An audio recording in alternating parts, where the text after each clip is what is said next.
Praise the Lord, ஹல்லேலூயா. கிறிஸ்துவுக்குள் பிரியமானவர்களே, இந்த அருமையான காலை வேளையிலும் தேவ சமூகத்துக்கு வந்த உங்கள் ஒவ்வொருவரையும் இயேசுவின் இணையற்ற நாமத்தினாலே அன்பின் வாழ்த்துக்கள். இந்த நாளிலும் லூக்கா 18ஆம் அதிகாரம் 35வது வசனத்திலிருந்து 43வது வசனம் வரைக்கும் ஒரு சம்பவத்தை நாம் இங்கு பார்க்கிறோம். எரிகோவுக்கு சமீபமாய் இயேசு கிறிஸ்து வரும்பொழுது அங்கே வழி அருகே ஒரு குருடன் உட்கார்ந்து பிச்சை கேட்டுக்கொண்டிருந்தான். ஜனங்கள் நடக்கிற சத்தத்தை கேட்டு அது இன்னதென்று அவன் விசாரிக்கிறான். பாருங்க, அந்த ஊர் வழியாக எப்பயுமே உட்கார்ந்துட்டு இருக்கிற ஒரு பிச்சைக்காரன், என்ன வித்தியாசமான சத்தம் கேட்குதே, இவ்வளோ நாள் இந்த தெருவில் இவ்வளோ சத்தம் இல்லையே, இது என்ன ஒரு வித்தியாசம் என்று கவனிக்கிறான். கவனிச்சுட்டுமே அங்கே கேட்குறான் இருக்கிறவங்க கிட்ட, என்ன ஒரே சத்தமா இருக்கு இந்த இடத்துல அப்படின்னா, இல்லை இயேசு கிறிஸ்து போகிறார் அப்படின்ற சத்தத்தை சொல்றாங்க, அந்த கடந்து போற விஷயத்த. உடனே அவன் அந்த சத்தத்தை கேட்ட உடனே நசரேயனாக இயேசு போகிறார் என்று அவனுக்கு அறிவித்தார்கள். அப்பொழுது அவன், இயேசுவே தாவீதின் குமாரனே எனக்கு இரங்கும் என்று கூப்பிட்டான். ஹல்லேலூயா. பாருங்க, அவன் கேட்ட மாத்திரத்துல கர்த்தரை நோக்கி கூப்பிடுறான். ஏன்னா இப்போ அவன் இயேசு கிறிஸ்து கிட்ட வந்து என்ன எதிர்பார்க்கிறான் அப்படின்னா, தொடர்ந்து வாசிச்சோம் என்றால் ஆண்டவரே சில வார்த்தைகளை கேட்பார். முன் நடப்பவர்கள் அவன் அதட்டுறாங்க, கூப்பிடாத அமைதியாருன்னு. ஆனாலும் விடல, அவன் மிகவும் அதிகமாக வந்து கூப்பிட்டான். இயேசு உடனே நின்று தம்மிடத்துல கிட்ட அந்த குருடன் கிட்ட வந்து அவர் வந்து பார்க்கிறார். நான் உனக்கு என்ன செய்யணும் என்கிறாய் அப்படின்னு அழகா இயேசு கேட்கிறார். உடனே அவர் சொல்ற, ஆண்டவரே உமக்கு சித்தமானால் நான் பார்வையடையணும் ஆண்டவரே அப்படின்றான். இயேசு அவனை நோக்கி, நீ பார்வையடையவாயாக, உன் விசுவாசம் உன்னை ரட்சித்தது என்றார். ஹல்லேலூயா.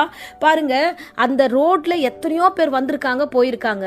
ஆனா இயேசு கிறிஸ்து வந்தா நமக்கு சுகம் கிடைக்கும், நமக்கு வந்து பார்வை கிடைக்கும். அவன் இந்த குருடன் முதலாவது விசுவாசித்தான். ஹல்லேலூயா. அந்த குருடனுடைய விசுவாசத்தினுடைய அளவு பாருங்க. முதலாவது அவன் விசாரிக்கிறான், சத்தம் என்ன வித்தியாசமா இருக்குதுன்னு. ரெண்டாவது அவன் கூப்பிடுறான், சத்தமா கூப்பிடுறான். அங்க வசனத்தை பார்த்தோம்னா 38வது வசனத்துல, மிகவும் அதிகமாய் கூப்பிட்டான், இயேசு நின்று. அடுத்த வார்த்தை, அப்போ அவன் அதிகமாய் கூப்பிடும்போது இதுக்கு இடைப்பட்ட கேப்ல அவன் முன்னாடி போனவங்க அவன் அதட்டுறாங்க. ஹல்லேலூயா. ஆனாலும் அவனுக்கு முன்பதாக ஒரு எத்தனை பேர் அதட்டினாலும் அவன் அதெல்லாம் கவலைப்படலை.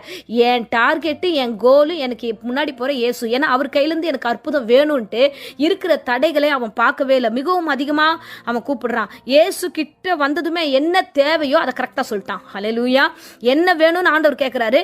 ஆண்டவரே, நான் பார்வையடைய வேண்டும் ஆண்டவரே என்று தன்னுடைய தேவையை, இதுக்கு முன்னாடி எல்லார்கிட்டையும் அவனா பிச்சை கேட்டுட்டு இருந்தானா, அவன் காசுக்கோ இல்ல உணவோ இல்ல உடையோ ஏதோ ஒன்று கேட்டு வாங்கி போட்டுருந்தான். ஆனா இயேசு கிட்ட என்ன வாங்கணும்னு அவனுக்கு தெரியும். ஹல்லேலூயா. இன்றைக்கும் அருமையான பிள்ளைகளே, வாலிப பிள்ளைகளாகட்டும் மற்றவர்களாகட்டும், சோ இந்த பிரசங்கத்தை கேட்டுக்கொண்டிருக்கிற யாரானாலும் சரி, கர்த்தர் உங்களை கனப்படுத்த விரும்புகிறார். ஹல்லேலூயா. பாருங்க, ஒரு ரோடோரமா உட்கார்ந்துட்டு இருக்கிறவரை அந்த ஜனங்க மதிக்கல, அதனாலதான் அவரை அதட்டுகிறாங்க. இத்தனை பேர் போறாங்களே, ஆனா பிச்சைக்காரன் கூப்பிடும்போது ஏன் அதட்டுறாங்க? அவன் மதிப்பற்றவன், ரோட்ல உட்காந்துருக்கவன், கண்ணு தெரியாதவன், பிச்சை கேட்கிறவன், இவனுக்கு என்ன மதிப்பு? இவனை ஏன் கூப்பிடணும்? இவன் ஏன் வந்து இயேசுவை டிஸ்டர்ப் பண்ணணும்னு நினைக்கிறாங்க. அது சீஷர்கள் கூட போகும்போது சரி, முன்ன போறவங்க பின்னாடி போறவங்களும் அவனை அதட்டுறாங்க. ஆனா கர்த்தர் இந்த வேளையில அந்த பிச்சைக்காரனுக்கு, அதாவது நிலைமை தரம் தாழ்ந்து கீழே இறக்கப்பட்டவர்கள் என்று மனுஷரால புறக்கணிக்கப்பட்ட ஒரு மனுஷன், ஆனா கர்த்தர் அவனை மேன்மைப்படுத்துகிறார், அவனை கனப்படுத்துகிறார். கூட நடந்து வந்தவங்க எத்தனையோ பேருக்கு எத்தனையோ வியாதி இருக்கும், பலவீனம் இருக்கும், சோர்வு இருக்கும், பயம் இருக்கும். அவங்களெல்லாம் பார்த்து ஆண்டவர் நான் உனக்கு என்ன செய்யணும்னு கேட்கவே இல்லை. கூப்பிட்டவனுக்கு தான் பதில். கூப்பிட்டது யாருன்னு பார்க்கிறார் ஆண்டவர். ஹல்லேலூயா. பார்த்து அவனுடைய தேவைகளை சந்திக்கிறார். இன்றைக்கு உன்னை கனப்படுத்த விரும்புகிறார். மனுஷன் உங்களை ஒடுக்குறாங்களா? ஒருவேளை உங்க வீடுகளில் உங்க பேச்சை யாருமே கேட்காம இருக்கலாம். இல்ல நீ பேசும்போது உனக்கு தெரியாது, வாய மூடு அப்படின்ட்டு உங்க பேச்சை அடக்கிறவர்களா, உங்க வயசுக்கும் மரியாதை கொடுக்க மாட்டாங்க. ஒருவேளை நீ வந்து ஒரு அனுபவத்துல ஏதோ சொல்றன்றதையும் உங்க வார்த்தையும் யாரும் கேட்கறதுக்காக ரெடியா இல்லை. ஆனா நீங்க கவலைப்படாதீங்க, உங்க சத்தத்தை கேட்க இயேசு காத்திருக்கிறார். ஹல்லேலூயா. உங்களை மதிக்க இயேசு ரெடியா இருக்கிறார். இந்த அருமையான குருடனுக்கு, இந்த பிச்சைக்காரனுக்கே ஆண்டவர் கனப்படுத்துகிறார். ஹல்லேலூயா. மனுஷர்கள் கனவீனப்படுத்துகிறார்கள், அதே இடத்துல ஆண்டவர் அத்தனை பேருக்கு முன்னாடி அவனுக்கு பார்வையை கொடுக்கிறாரு. உடனே அவன் விசுவாசம் அவனை ரட்சிக்கிறது. அவன் எல்லாரும் முன்னாடி உயர்த்தப்படுகிறான்.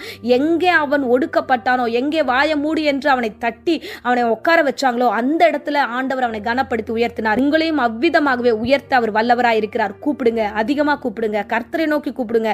உங்களை அதட்டுகிறவர்களோ உங்களை அசிங்கப்படுத்துகிறவர்களோ குறித்து ஒரு நாளும் கவலைப்படாதீங்க. அவங்கள முன்னாடி வச்சுக்கிட்டு எந்த காரியத்தையும் யோசிக்காதீங்க. கர்த்தர் உங்கள் முன்னாடி போகிறார். அவரை நோக்கி பாருங்க, கூப்பிடுங்க. அவர் சொல்லுகிற உன் விசுவாசம் உன்னை ரட்சித்தது. ஆமென்.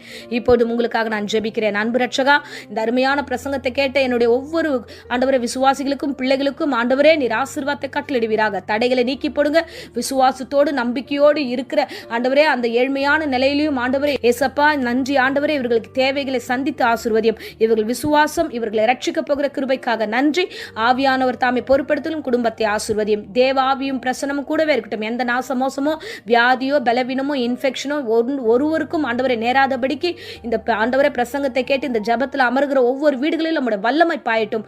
ஆசீர்வதியும். இயேசுவின் நேற்று நாமத்திலே ஜெபித்து ஒப்பு கொடுக்கிறேன் ஜீவனுள்ள நல்ல பிதாவே. ஆமென். Amen. Praise the Lord. God bless you.